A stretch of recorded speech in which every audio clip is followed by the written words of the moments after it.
ओम नमः सिद्धेभ्य।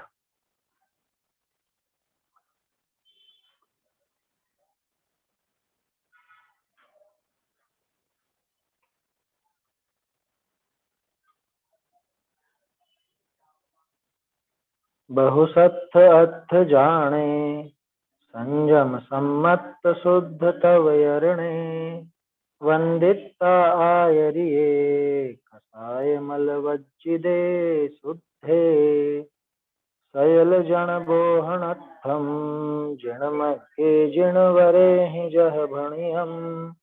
वोच्छामि समासेन छक्काय शुभंकरं सुनः। देव जिनेश्वर सर्वगुरु वंदो मन वचकाय। जा प्रसाद भवि बोध ले पाले जीवन का।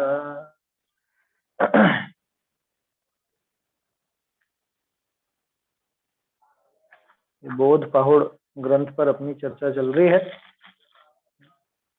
इसमें कल अपन ने 10वीं और 11वीं गाथा देखी थी। ये 10वीं 11वीं गाथा में क्या बात थी कि जिन प्रतिमा कैसी होती है वो यहाँ पे दिखाया।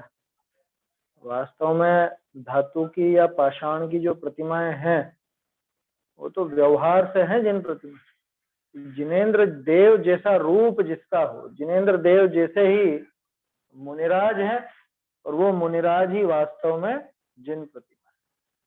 क्या कहा? मुनिराज की वो चलती हुई देह, सपरा जंगम देह आया था ना, अपने और दूसरे के अथवा अपने से पर, ऐसी ये देह। कैसी देह कि जो दर्शन ज्ञान से शुद्ध चारित्र वाली है।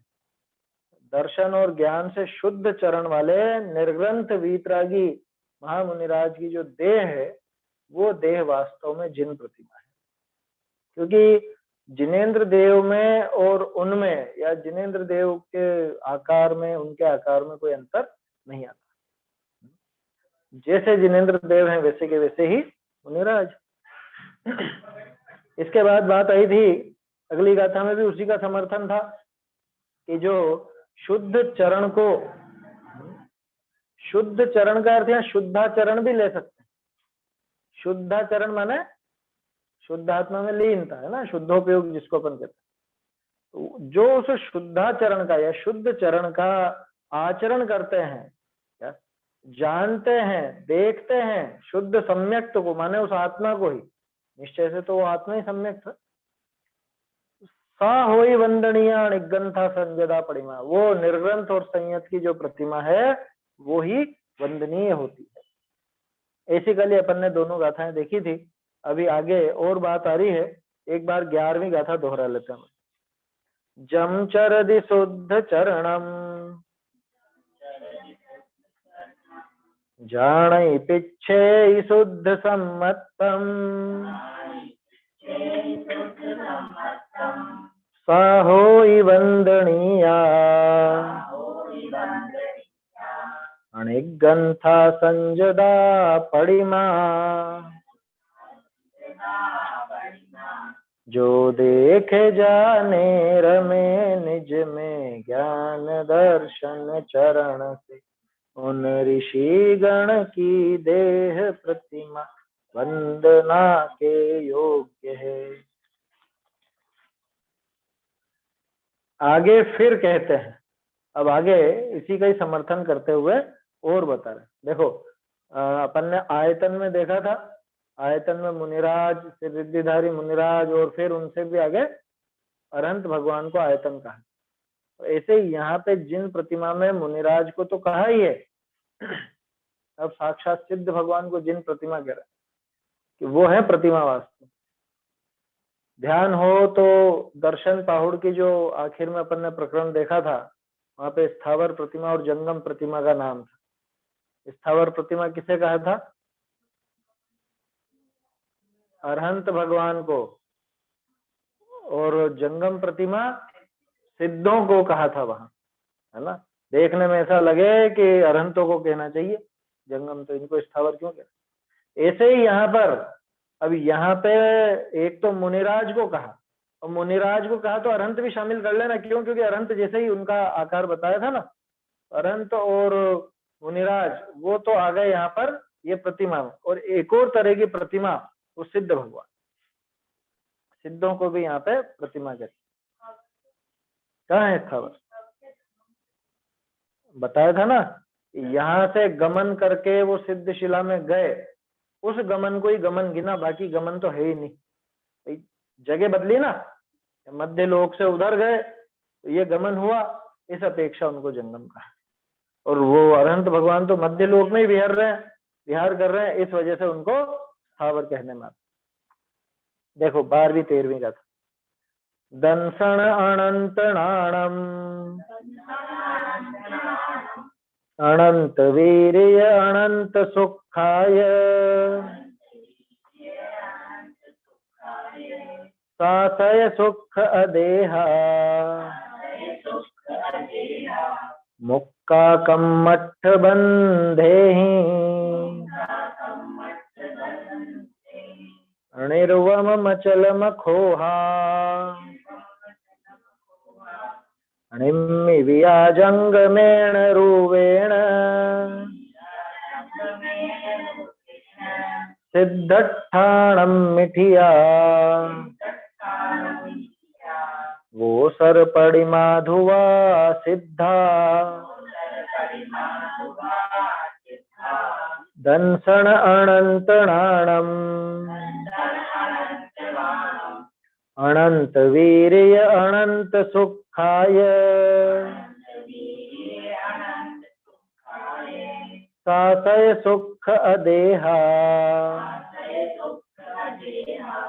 मुक्का कम्मठ बंधेहि अनिर्वम मचल मखोहा निम्मि वियाजंगमेण रूवेण सिद्धठाणम मिठिया वो सरपड़ी माधुवा सिद्धा अनंत दर्शन ज्ञान सुख से संयुक्त है सदा सुखमय देह बिन कर्माष्टकों से मुक्त है अनुपम अचल अक्षोभ है लोकाग्र में स्थिर सिद्ध है जिनवर कथित व्युत्सर्ग प्रतिमा तो यही ध्रुव सिद्ध है। देखो व्युत्सर्ग प्रतिमा कहा, सिद्धों के नहीं है, नहीं, यहाँ सिद्धों की बात है। यहाँ पे आगे भी देखो ना, कम्मठ बंदे ही मुक्का दंसण अनंत नाणम, दंसण अनंत है ना, माने अनंत दर्शन सरल, नाणम अनंत अनंत ज्ञान, वीर्य अनंत अनंत वीर्य, सुखाय सासय सुख, और सुख कैसा?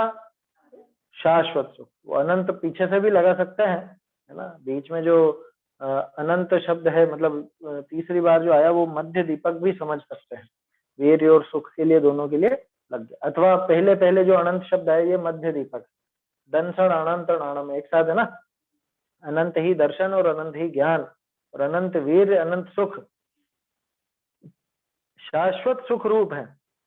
और कैसा है? अदेहा, अदेह है, अदेह तो समझ में आता है ना, अदेह बोलो, विदेह बोलो, देह रहित क्या बोलते हैं अपन, सकल परमात्मा और निकल परमात्मा, निकल भी कहते हैं। मुक्का, मुक्त है किससे? कम्मठ बंधे हैं, कि 8 प्रकार के जो कर्म हैं, अष्ट कर्म के बंधनों से मुक्त है। तो स्पष्ट हो गया किसकी बात है, सिद्धों के लिए विशेषण है। इसमें एक चीज विचारनी है कि अनंत सुख और शाश्वत सुख, इनमें क्या अंतर है?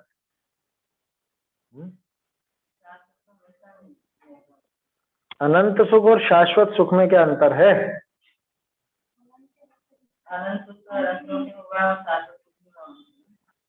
ऐसा नहीं भाई, अनंत सुख तो है, लेकिन अनंत सुख कब तक है? अनंत सुख थोड़ी देर के लिए मिला हो तो, हाँ? तो इसलिए अनंत के साथ शाश्वत भी लगाया विशेष। अनंत सुख है और ये अनंत सुख कब तक रहेगा? कि शाश्वत रहेगा। ये समझ में आ रही है बात?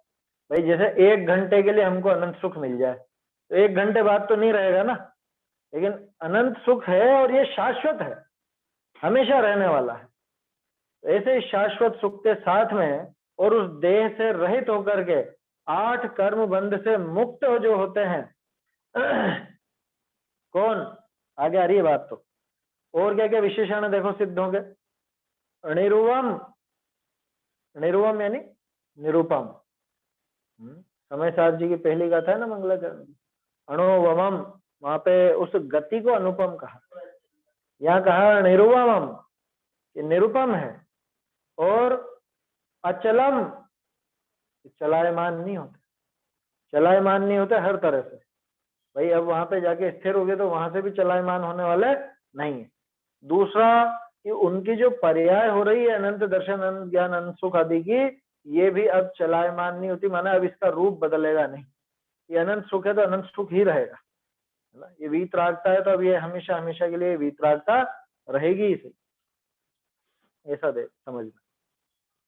निर्वम, अचलम, अखोहा, अक्षोभ। क्या? अक्षोभ। क्षोभ किसको कहते हैं? क्षोभ के कई अर्थ हैं। क्षोभ का अर्थ देखो विकल्प भी होता है, क्षोभ का अर्थ कुछ तरंगित होना भी होता है, हिलना डुलना, उसको भी क्षोभ कहते हैं। समझ?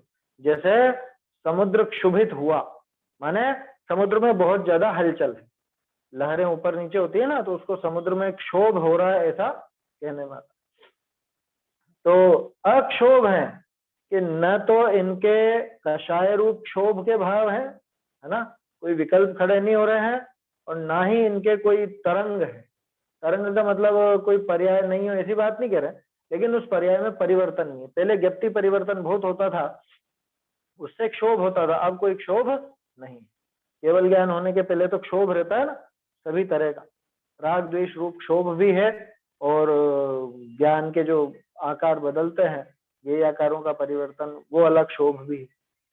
और सिद्ध भगवान वो तो अक्षोभ है हर तरह से। निम्मविया जंगमेण रूपेण, जंगम रूप से जो निर्मित है। क्या कहा? सिद्ध भगवान कैसे बने हुए हैं? कि जंगम रूप से निर्मित है, निर्मापित है, इससे ही निर्माण हुआ है उनका। जंगम रूप कैसा? कि यहां से वहां गमन किया, यहाँ मध्य लोक से छोड़ करके वहां सिद्धालय में जाके विराजे, ऐसे जंगम रूप से वो निर्मित है। कहाँ पे? सिद्धठाणम्मी, सिद्ध स्थान में। सिद्ध स्थान कौन सी जगह का नाम? सिद्धशिला। सिद्धशिला है वो, सिद्ध स्थान है। सिद्धठाणम्मी ठिया, यानी सिद्ध स्थान में वो स्थित है। समझ में आई बात? वहां जाकर के स्थित हो गए। ये जो जंगमेण रुवेण लगा ना, ये इसके साथ लगा। जंगमेण रुवेण सिद्धठाणम्मी ठिया निम्मविया, जंगम रूप से सिद्ध स्थान में स्थित होकर के निर्मित हुए हैं, माने उनकी जो दशा हुई है, ये सिद्धपना आया है, सिद्धत्व की जो दशा है, वो यहाँ से वहां गए और वहां जाकर के उनके ये निर्माण हुआ है सिद्धपने। क्या कहा उसको? वोसर पड़िमा। वोसर पड़िमा, वोसर मतलब व्युत्सर्ग, ये है व्युत्सर्ग प्रतिमा। बहुत से लोग व्युत्सर्ग का अर्थ यूं समझते हैं, शरीर को ढीला छोड़ दो, नमोकार मंत्र बोलो, ये व्युत्सर्ग होता है। कायोत्सर्ग बोलते हैं ना, कायोत्सर्ग, जब कायोत्सर्ग करो, कैसे करोगे कायोत्सर्ग? ऐसे शरीर को ढीला छोड़ दो, सीधे खड़े हो जाओ, आंखें बंद कर लो और 5 परमेष्ठी का स्मरण करो, ये हो गया कायोत्सर्ग। ये कायोत्सर्ग नहीं है, ये तो कायोत्सर्ग के पहले की जाने वाली भावना है, जो ऐसा किया जा रहा है। कायोत्सर्ग शब्द का अर्थ समझना।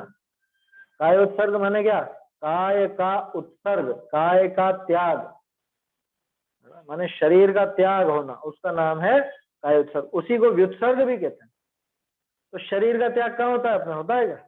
नहीं होता। शरीर का त्याग कोई कर नहीं सकता। हाँ हाँ, तो वो कायोत्सर्ग क्या है कि शरीर पे से ध्यान हटाओ, शरीर से ममत्व का त्याग करो, वास्तव में तो वो कायोत्सर्ग आया समझ में। और यहाँ तो क्या, थोड़ा सा हाथ पांव सीधे मतलब सीधे खड़े हो जाओ और आंखें बंद कर लो, पंच परमेष्ठी का नाम स्मरण कर लो, ये कायोत्सर्ग, ये कायोत्सर्ग नहीं है। कायोत्सर्ग के पहले जरूर होगा ये, पंच परमेष्ठी के स्मरण पूर्वक अपने आत्म स्वरूप का स्मरण करेंगे, वहां पर वो काम। लेकिन शरीर का छोड़ना माने शरीर के ऊपर से ध्यान हटाना, उसको अपन ने कायोत्सर्ग कह दिया। वास्तव में देखो, हर तरह से कायोत्सर्ग किसके हुआ, हर तरह से तो सिद्ध भगवान के हुआ। इन्होंने वो शरीर में ममत्व की भावना तो कब की छोड़ दी थी, वो तो श्रावक दशा में छोड़ दी, है ना। अब तो इनके वास्तव में शरीर का उत्सर्ग हो चुका है, शरीर छूट गया ना सिद्धों का, सिद्ध भगवान के शरीर का पूरी तरह त्याग हो चुका है, तो कायोत्सर्ग तो हो गया उनका पूरी तरह से। इसलिए सिद्धों की जो प्रतिमा है वो व्युत्सर्ग प्रतिमा कहलाती है, व्युत्सर्ग प्रतिमा। और इस चक्कर में बहुत से लोग क्या सोचने लगे, वो कायोत्सर्ग करते तो खड़े होकर करते हैं, तो बहुत से समझते सिद्धों की तो प्रतिमा हमेशा खड्गासन में बनेगी। ऐसा नहीं है, जबकि क्या बहुत से के दिमाग में ऐसा रहता है कि सिद्धों की प्रतिमा तो खड्गासन में बनेगी। क्यों? क्योंकि वो तो कायोत्सर्ग की प्रतिमा। अरे कायोत्सर्ग की प्रतिमा नहीं है, काय का तो उत्सर्ग हो गया वहां पर। अब वो खड्गासन में हो चाहे पद्मासन में, उससे फर्क नहीं पड़ता। हाँ वो, हाँ तो पद्मासन में बनेगी ना सिद्धों की प्रतिमा, कहाँ दिक्कत है। बहुत से लोग ये समझते हैं कि सिद्धों की प्रतिमा खड्गासन में ही होती, जबकि ऐसा नहीं। कैसी होती है सिद्धों की प्रतिमा कि जिस पर कोई निशान नहीं हो, वो सिद्धों की प्रतिमा। इस प्रतिमा की बात कर रहा हूं। तो जिस पे कोई निशान नहीं हो वो क्या सिद्धों की प्रतिमा हो जाएगी कि नहीं? वो प्रतिमा भी अरहंत की रहती है। कैसी होती है सिद्धों की प्रतिमा? वो चारों तरफ कुछ कुछ रहता है और बीच में खाली, चारों तरफ तो धातु और बीच में खाली, ऐसा वो खाली आकार, वो कोई सिद्धों का काम नहीं, सिद्धों की प्रतिमा नहीं। समझ में आई बात? ये चलन जानने कैसे चल गया 200-300 साल में, पुरानी प्रतिमा कोई नहीं मिलेगी इस तरह की। कौन सी पुरानी? हाँ जो 200-100 साल की तो कह रहा हूँ, इससे पुरानी कहाँ मिलेगी? इससे पुरानी हो तो बताओ। है, सिद्धों की प्रतिमा है। सिद्ध की प्रतिमा बिल्कुल अनंत जैसी ही रहेगी, बस वहां पे वो जो श्रीवत्स का चिन्ह होता है ना बीचों बीच, वो श्रीवत्स का चिन्ह बीच में नहीं होगा। ये बीच में श्रीवत्स का चिन्ह जो होता है वो अनंत भगवान की प्रतिमा की निशानी आया समझ में। और सिद्धों की प्रतिमा के वो बीच का चिन्ह नहीं होता। बाकी कोई ऐसा नहीं है कि खाली खोखा बन जाएगा, वो खाली आकार बना दिया और उसको सिद्धों की प्रतिमा कहने लग गए, ऐसा क्यों है?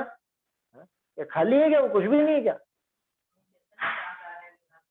तो निराकारता दिखाने के लिए उन्होंने वो कर दिया, जबकि आकार तो उनका है ही कुछ। समझ में आ रही बात? किंचित न्यून पुरुषाकार कहते ना। हाँ नहीं, चिन्ह तो ये प्रतिमा पे ही लगाया जाता है, कोई अरहंतों के भी यहाँ पे थोड़े ना कुछ ऐसा चिन्ह बनना, वो तो निशानी है कि अरहंत देव की प्रतिमा है। हाँ वो अरहंत देव की प्रतिमा की निशानी है, बाकी उसमें ऐसी विशेष बात। तो सिद्धों की प्रतिमा के संबंध में लोगों को बहुत भ्रांति रहती है कि वो या तो खाली होगी या ऐसी होगी या खड़ी ही हो, खड्गासन वाली होगी, ऐसा नहीं है। खड्गासन भी हो सकती है, पद्मासन भी हो सकती है। हाँ बाल वगैरह नहीं होंगे, ये बात पक्की। सिद्ध प्रतिमा के बाल नहीं बनेंगे, है ना।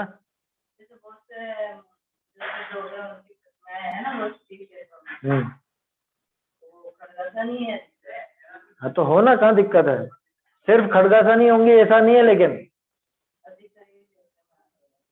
नहीं बैठी हुई भी दिखती है,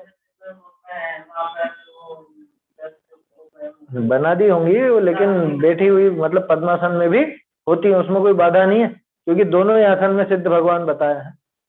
सिद्धों का जो सिद्ध जो स्थित है वो पद्मासन में भी स्थित है और खड्गासन में भी स्थित, इसलिए वो कोई प्रश्न नहीं है कि खड्गासन हो कि पद्मासन।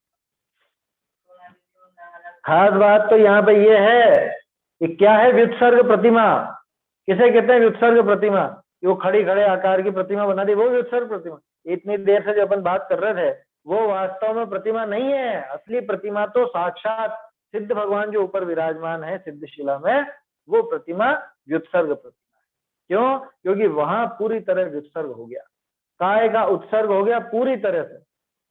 वो है सिद्ध प्रतिमा, वास्तविक प्रतिमा वो है। आया समझ? तो जिन प्रतिमा की जो बात आई, तो जिन प्रतिमा में मुनिराज की तो बात आई सही, उसके साथ साथ सिद्धों को भी जिन प्रतिमा में शामिल है। हाँ हाँ, वो व्युत्सर्ग प्रतिमा है, वो सर पड़ी में लिखा ना, व्युत्सर्ग प्रतिमा है वो। ध्रुवा सिद्धा, वही वास्तव में ध्रुव है, और वही वो सिद्ध भगवान ही व्युत्सर्ग प्रतिमा है। ध्रुव है, ध्रुव का अर्थ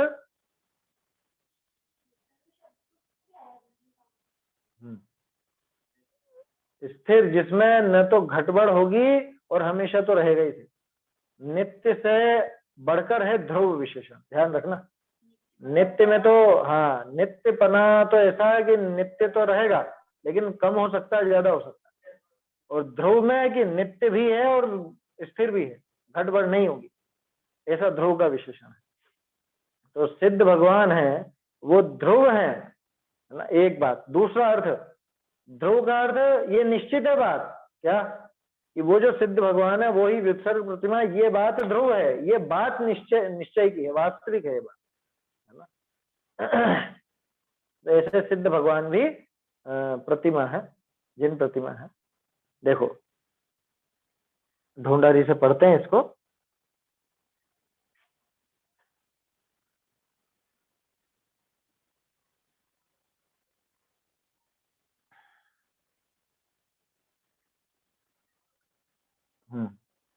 जो अनंत दर्शन, अनंत ज्ञान, अनंत वीर्य, अनंत सुख इन करी सहित हैं, बहुरी शाश्वता अविनाशी सुख स्वरूप है, बहुरी अदेह है, कर्म नोकर्म रूप पुद्गलमयी देह जिनके नाही है, बहुरी अष्ट कर्म के बंद करी रहित है, बहुरी उपमा रहित है, जाकी उपमा दीजिए ऐसा लोक में वस्तु नहीं है, बहुरी अचल है, प्रदेशनी का चलना जाके नहीं है, बहुरी अक्षोभ है, जाके उपयोग में किछु क्षोभ नहीं है, निश्चल है, बहुरी जो जंगम रूप करी निर्मित है, कर्म ते निर्मुक्त भय पीछे एक समन गमन रूप होए है, ताते जंगम रूप करी निर्मापित है, बहुरी सिद्ध स्थान जो लोक का अग्रभाग का विषय स्थित है, याही ते व्युत्सर्ग कहिए काय रहित, जैसा पूर्व देह में आकार था तैसा प्रदेशनी का आकार किछु घाटी ध्रुव है, संसार से मुक्त होए एक समय गमन करी लोक के अग्रभाग विषय जाए तिष्ठे, पीछे चलाचल नहीं है, ऐसी प्रतिमा सिद्ध है। भावार्थ, पहले दो गाथा में तो जंगम प्रतिमा संयमी मुनि की देह सहित कही, बहुरी इन्हीं दो गाथा में स्थिर प्रतिमा सिद्धनी की कही, ऐसे जंगम थावर प्रतिमा का स्वरूप कया, अन्य कई अन्यथा बहुत प्रकार कल्पे हैं, सो प्रतिमा वंदवे योग्य नहीं है। यहाँ प्रश्न, जो ये तो परमार्थ स्वरूप कया, और बाह्य व्यवहार में प्रतिमा पाषाणादिक पाषाणादिक की वंदीय है, सो कैसे? ताका समाधान, जो बाह्य व्यवहार में मतांतर के भेदते अनेक रीति प्रतिमा की प्रवृत्ति है, सो यहाँ परमार्थ को प्रदान करी कया है, बहुरी व्यवहार है, सो जैसा परमार्थ होए ताही को सूचता होए, सो निर्बाध होए है, सो जैसी प्रतिमा का परमार्थ रूप आकार कया तैसा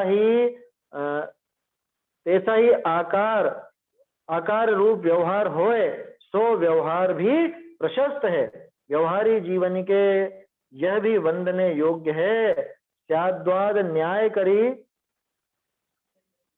न्याय लिखा है ना, ये स्याद्वाद न्याय करी साधे परमार्थ व्यवहार में विरोध नहीं है, ऐसे जिन प्रतिमा का स्वरूप कया, आगे दर्शन का स्वरूप कहे। ठीक है, प्रतिमा का हाँ भावार्थ में नीचे से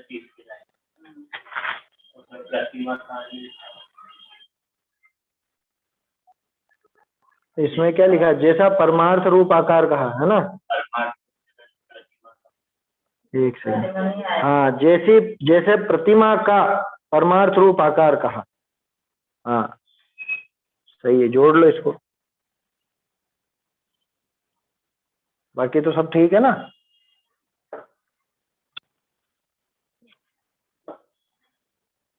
जैसा, जैसा के बाद जोड़ लो, जैसा के बाद प्रतिमा का।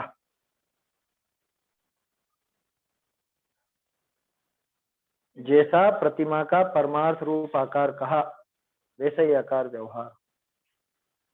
बाकी तो ठीक है। चलो,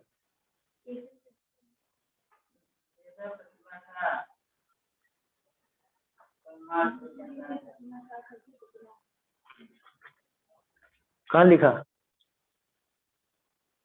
उधर किधर लिखा? ये तो इधर भावार्थ से नीचे तीसरी लाइन, जैसा परमार्थ रूप आकार कहा, तो जैसा के बाद लिखना था जैसा प्रतिमा का, बस प्रतिमा का लिखना, और क्या करना है वहां?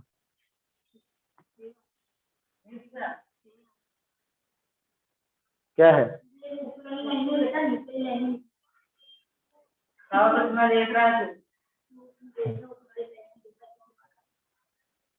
चलो देखो,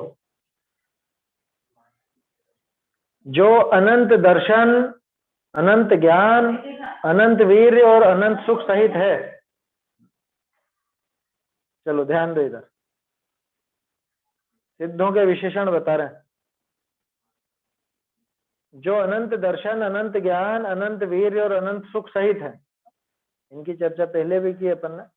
अनंत दर्शन, जिसमें दर्शनोपयोग परिपूर्णता को प्राप्त हो गया। अनंत ज्ञान, की जहाँ ज्ञान परिपूर्ण हो गया। अनंत वीर्य, इन सबको झेलने की सामर्थ्य। अनंत सुख को भोगने की सामर्थ्य।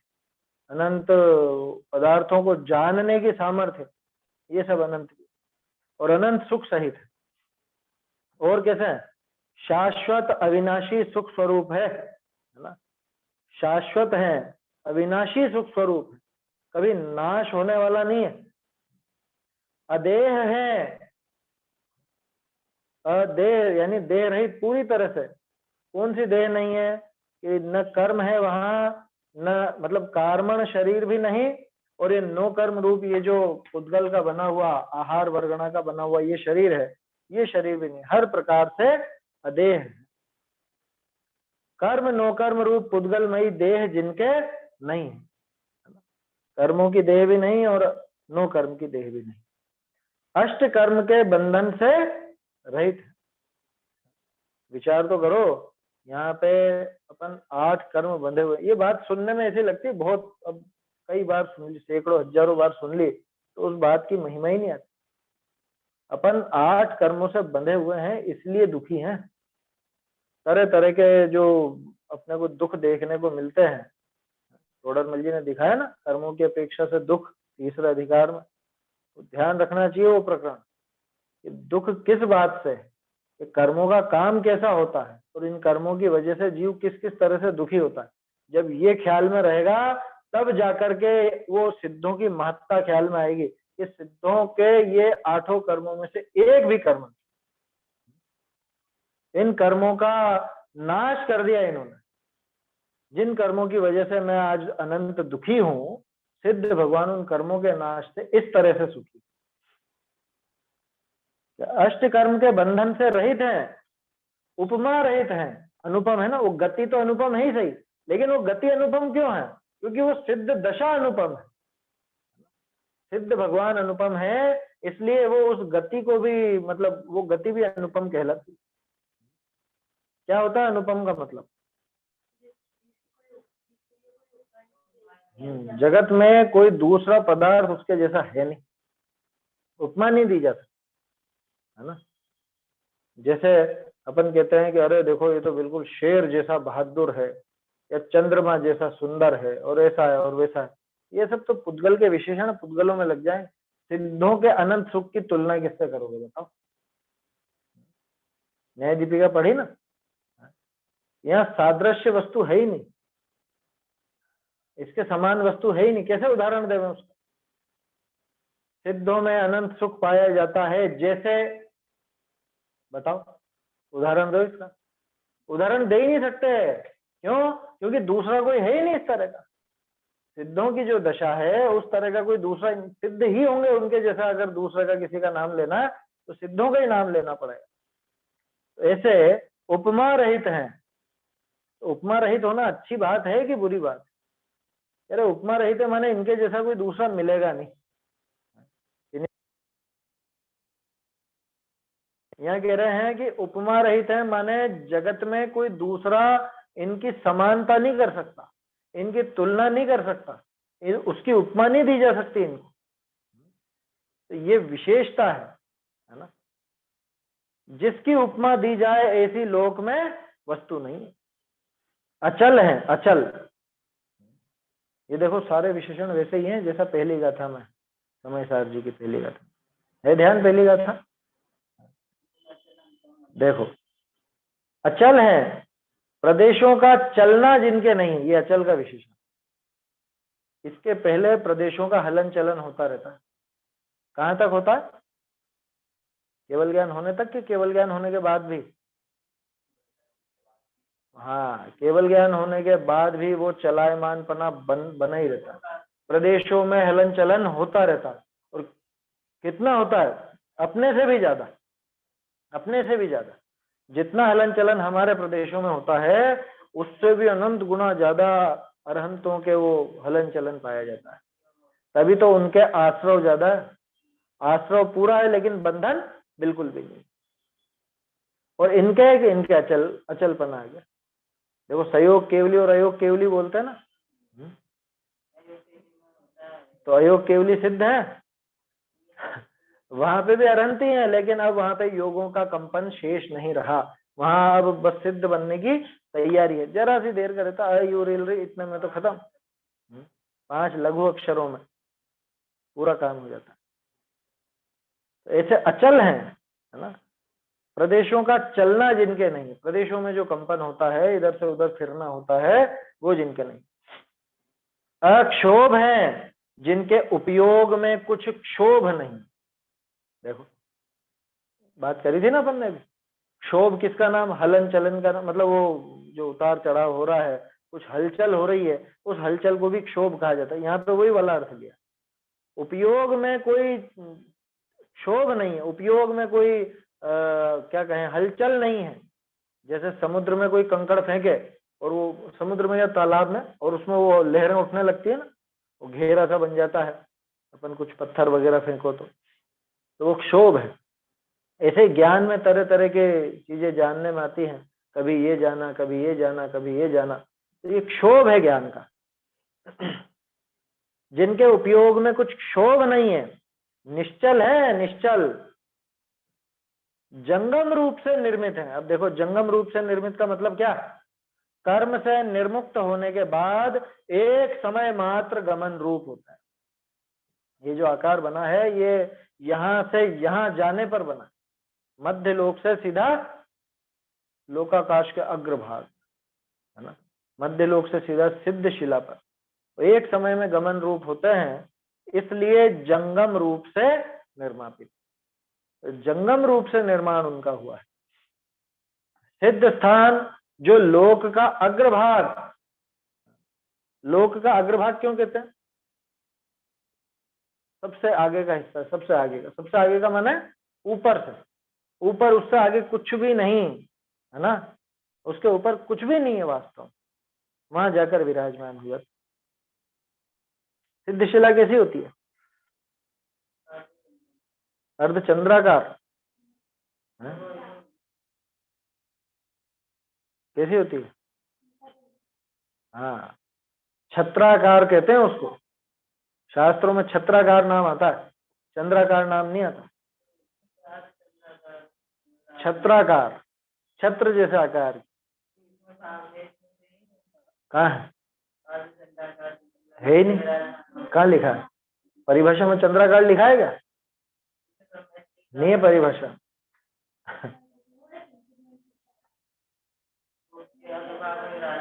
तो चंद्राकार कहाँ है वहां पे? शास्त्रों में छत्राकार नाम आता है, जैसे छत्र होता है, छतरी होती है, ऐसी है ना, इस तरह से, यूं, ना कि यूं, ऐसे नहीं होती, यूं होती। माने गोला का गोला जो है वो ऊपर की तरफ, नीचे सपाट है। हाँ, वो चित्र बना देते हैं ऐसा, लेकिन वो चित्र उचित नहीं है, क्योंकि शास्त्रों में तो लिखा है, तिलोय पंडित वगैरह में तो छत्राकार लिखा है। तो सिद्ध स्थान जो लोक का अग्रभाग, सबसे ऊपर का हिस्सा, तो उसके ऊपर क्या है कि वहां पे 3 वात वलय और फिर तो आलोक आकाश, तो वहां पे जाकर के वो विराजमान हो जाते हैं, है ना, वो छत्र उस सिद्ध शिला पर। इसीलिए व्युत्सर्ग अर्थात काय रहित हैं। जैसा पूर्व शरीर में आकार था, वैसा ही प्रदेशों का आकार चरम शरीर से कुछ कम है। चरम मतलब अंतिम, चरम शब्द का अर्थ होता है अंतिम, आखिरी। आखिरी शरीर जो था उससे कुछ कम। कुछ कम में क्या आएगा? ये नाक और बाल, नाक नहीं, बाल और नाखून, नाखून और बाल, इनसे कम, ऐसा उतना, क्योंकि इनमें आत्मा के प्रदेश नहीं है ना। नाखून बिल्कुल अलग है, नाखून पे कुछ भी यूं यहाँ पे लगाओ तो फर्क थोड़ा पड़ता। ऐसे बाल कटाते हो तो दर्द थोड़े ना होता, बाल कटता है तो। जैसा पूर्व शरीर में आकार था, वैसा ही प्रदेशों का आकार, असंख्य प्रदेश ही है, असंख्य में से कम तो नहीं हो गया ना कुछ, प्रदेश बिल्कुल कम नहीं हुआ, और उसमें से वैसा का वैसा ही आकार रहता है, उस शरीर के जैसा ही, उससे थोड़ा सा कम। ध्रुव है। अच्छा, एक चीज, सिद्धों का तो उस शरीर से कुछ कम रहता है आकार, और अपना अपना कैसा आकार? जितनी शरीर की आकृति है उतना है, अपना भी उतना ही है क्या? अपना भी उससे किंचित न्यून ही है ना। ये जो शरीर है, इस शरीर से किंचित न्यून सिद्धों का आकार, और इस शरीर से किंचित न्यून अपना भी आकार वैसा ही।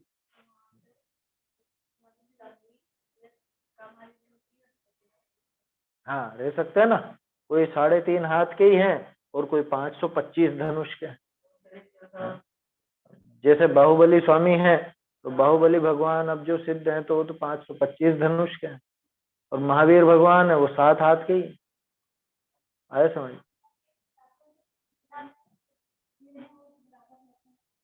हाँ, नहीं, पैर क्यों रहेंगे बराबर? सिद्ध सिर सबके एक बराबर है। ऊपर जाकर के अड़ गए ना, अड़ गए मतलब ऊपर ऊपर ही ऊपर पहुंच गए सब, तो सबके सिर बराबर है, पैर कम ज्यादा हो जाएंगे, उसमें क्या है। खड़गासन पद्मासन जो भी, उससे उससे कोई टच नहीं होता है। हाँ, उसके ऊपर ही है, बस उससे छूते नहीं है। सिद्ध शिला के ऊपर है, लेकिन सिद्ध शिला को स्पर्श नहीं करते, है ना। वो तो यूं भी स्फटिक की है, उद्गलमय है, और सिद्ध भगवान तो उसको स्पर्श भी करें तो भी बाधा नहीं है, लेकिन नहीं करते। देखो क्या कहा, ध्रुव है, संसार से मुक्त हो उसी समय एक समय मात्र गमन कर, एक समय मात्र, देर नहीं लगती है। या मध्य लोक से जाए बिल्कुल सीधा, एकदम सीधा, तीर की तरह, इशु गति कहते हैं उसको। क्या? इशु माने तीर, तीर के जैसे बिल्कुल सीधे सट जाते। सीधा जाने के लिए जरूरी है कि जितना बड़ा ये 2.5 द्वीप है, उतनी ही बड़ी सिद्ध शिला हो। जितना बड़ा ये 2.5 द्वीप का आकार है, 45 लाख योजन का, उतना ही बड़ा सिद्ध शिला का आकार हो, तभी जाकर के सीधे जा सके, नहीं तो मोड़ लेना पड़ेगा। तो ये आकार बराबर है, वो भी 45 लाख योजन, ये भी 45 लाख योजन, दोनों का आकार एक जैसा, और दोनों वही गोलाकार है।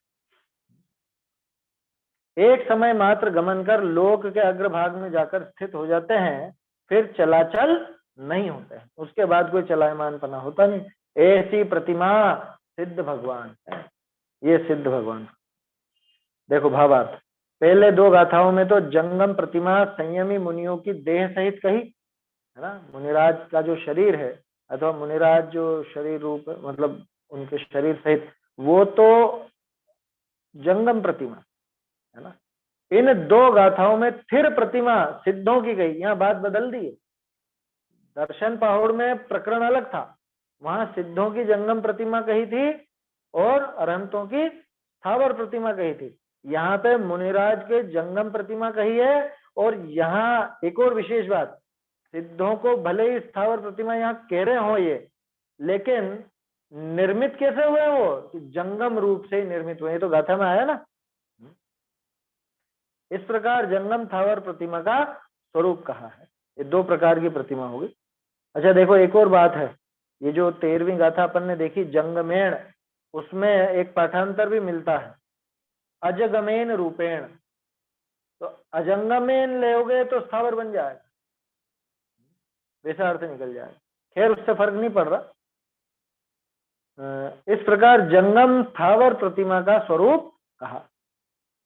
अन्य कई अन्यथा बहुत प्रकार से कल्पना करते हैं, वह प्रतिमा वंदन करने योग्य नहीं। अन्य, अब चाहे वो अजैन हो, अन्य मत के हो, चाहे जैन ही क्यों ना हो, लेकिन जो भी इनके अलावा अन्य कल्पना करते हैं वो सब व्यर्थ है, वो झूठी है कल्पना। वैसी प्रतिमा वंदन करने योग्य नहीं। अब देखो यहाँ प्रश्न, ये तो परमार्थ स्वरूप कहा आपने, ये तो निश्चय प्रतिमा बता दी, असली प्रतिमा ऐसी होती है। और बाह्य व्यवहार में पाषाण आदि की प्रतिमा की वंदना करते हैं, वो कैसे?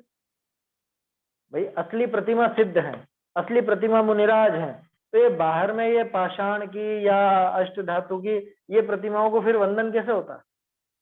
ये तो गलत हो गया, झूठा हो गया ये काम। तो ऐसा प्रश्न किया।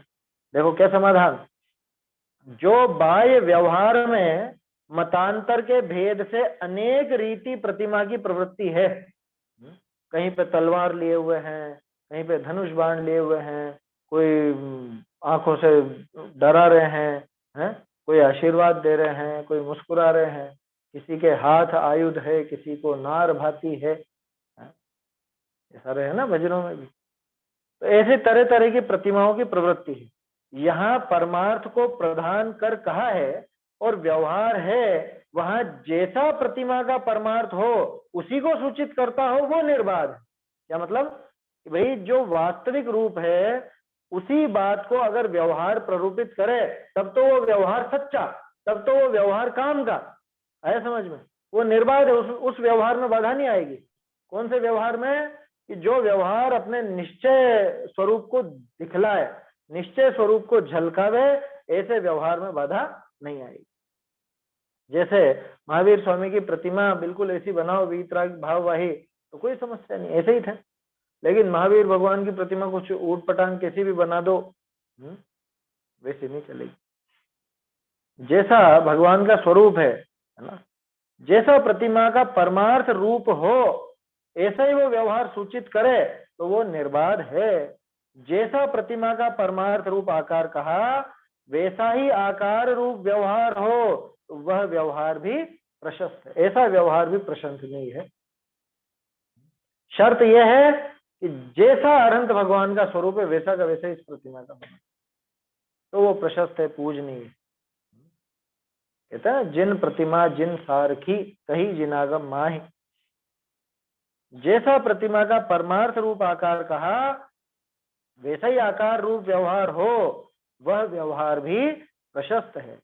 व्यवहारी जीवों के ये भी वंदन करने योग्य है। इसलिए ये गाथाएं पढ़ के कोई ऐसा मत समझना कि अरे ये प्रतिमा है तो पत्थर है, ये तो ये कोई पूजने ही नहीं है। सिद्ध ही है वास्तव में प्रतिमा, या मुनिराज ही वास्तविक प्रतिमा है, वो तो है ही सही, लेकिन उन्हीं का स्वरूप ये प्रतिमाएं दिखाती है ना, इसलिए ये प्रतिमाएं भी वंदनीय है। श्रावक को वो व्यवहार भी उचित है, कोई दिक्कत नहीं। व्यवहारी जीवों के ये भी वंदन करने योग्य है।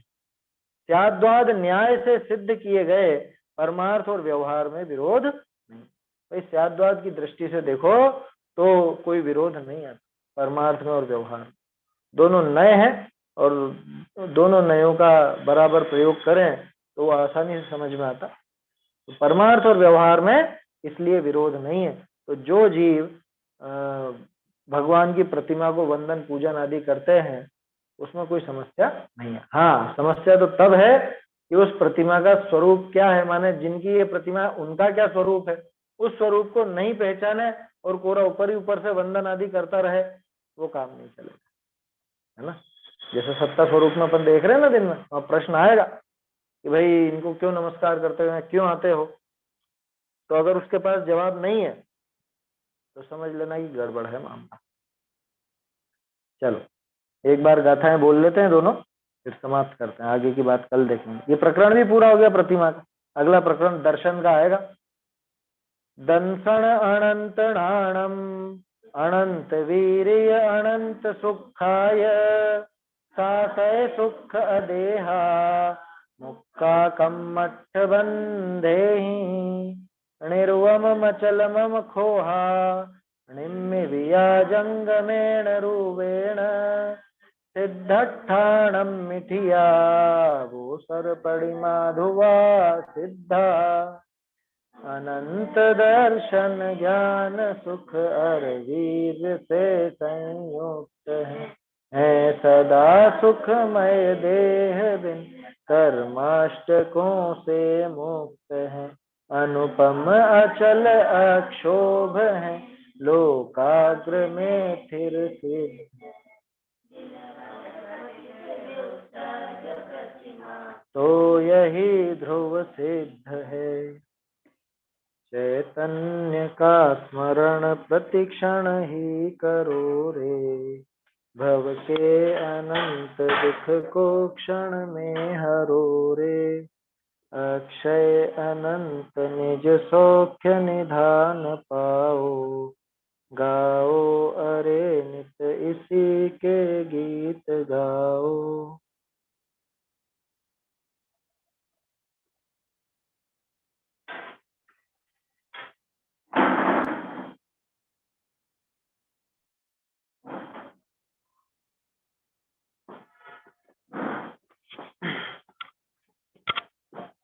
जिनवाणी स्थिति।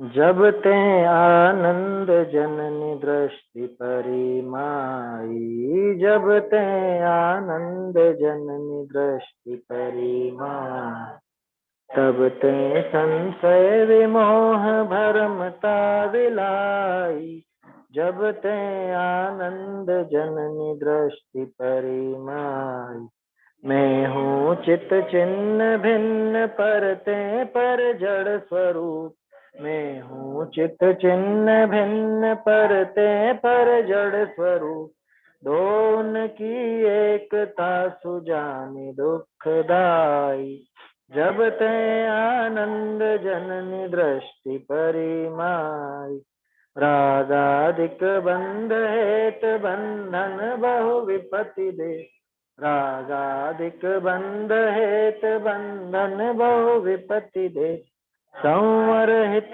जानता सुहेतु ज्ञानताई जब ते आनंद जननी दृष्टि परिमाई सब सुखमय शिव है तसु कारण विधि जारन इम सब सुखमय शिव है तसु कारण विधि जारन इम तत्व की विचारन जिन वाणी सुधि कराई जब ते आनंद जननी दृष्टि परिमाई विषय चाह ज्वाल ते दयो अनंत काल ते विषय चाह ज्वाल ते दयो अनंत काल ते सुधाम्बुचा पदांक गाहते प्रशांति आई जब ते आनंद जननी दृष्टि परिमाई या बिन जग जाल में न शरण तीन काल में या बिन जग जाल में न शरण तीन काल में संभाल चित भजो सदीव दौल यह सुहाई जब ते आनंद जननी दृष्टि परिमाई तब ते संशय विमोह भरमता विलाई जब ते